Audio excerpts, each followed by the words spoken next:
Hi, today I want to tell you a little bit about being patient and kind of getting out of slumps and stuff like that.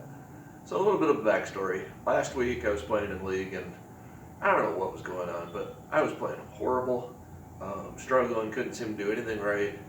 Um, just a slump came out of nowhere. I've been playing pretty well. Um, in my match, I kind of realized I wasn't looking at the object ball. Finally, I start watching the object ball, but I was still doing something else wrong. Um, And then that continued on to, that was Thursday. Sunday, once again, I was kind of in a slump, but I still fight. I played pretty good strategy. Um, kind of did okay, but still in a slump.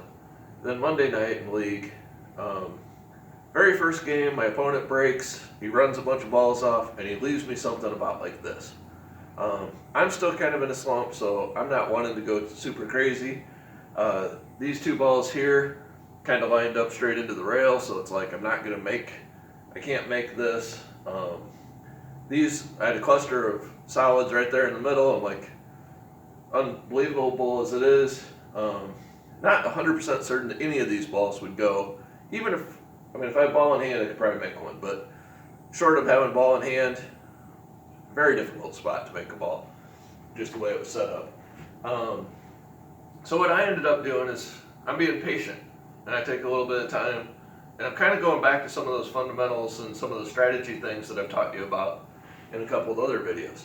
So before I try to do a crazy breakout or something, I want to make sure I have like insurance balls, and I want to have a key ball to be able to set myself up to break these things out and stuff like that. So I'm going to kind of describe basically what happened. I might screw up this a little bit, but the basic idea is my very first shot, instead of doing something crazy here and leaving him a chance to win, I kind of thinned the two ball and sent the cue ball over here and hit him behind here. That might have moved these balls just a little bit, but it wasn't very much. I hit it real soft. And then he kicks, tries to hit the 13, gives me ball in hand. He really didn't disrupt this. There was some way, shape, or form. Maybe this was over a little bit more. He came through and missed the gap. So I get ball in hand again. Now what I do is I look at it like I want to leave him stuck again, and I want to position something to break something out. Once again, tell this group it's not easy to make any ball, even with the ball in hand. This two ball doesn't go by the 4. These don't line up in. There's no way to cleanly hit the 5. 3 ball, maybe really tight. I could make it in the corner. I could probably shoot it up that way, but that doesn't really help me. So I take ball in hand and basically hit this straight on and bank the 7 over in here and leave this kind of tied up. He kicks again, gives me ball in hand again. Now these were actually separated up in such a way that the next time with ball in hand, I'm able to do something about like this, where I stop him again and I send this ball over and it kind of bounced up by the side. So at this point, I actually earn ball in hand one more time, and my idea would be that I'd like to use this ball to break this out, but I'm still a little leery because the 8 ball's sitting over here where it could theoretically go in. So I actually end up playing safe one more time. I end up pushing another ball over here, and he ends up with something about like this, and then he gets this wise idea that, because I left him back here, he's going to push one more ball over there. So when he pushes a ball over, he ends up blocking the 8 ball.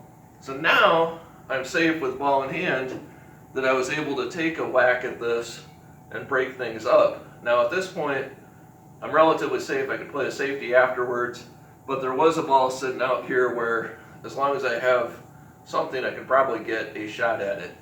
So I proceed at this point to do a breakout and open this all wide open and then run out.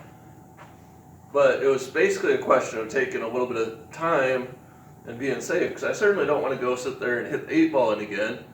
I don't want to sell out and give him an open shot.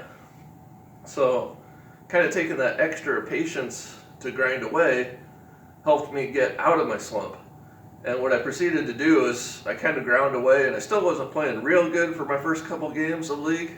But at the very end of the night, I sat there and ended with a break and run followed by a break and run, And then they broke dry and I ran out the last rack of the night too. So basically the last 3 games I didn't miss a ball. So sometimes stuff like this, just taking that extra time, being a little patient, can help you out of a slump. Hope this helps.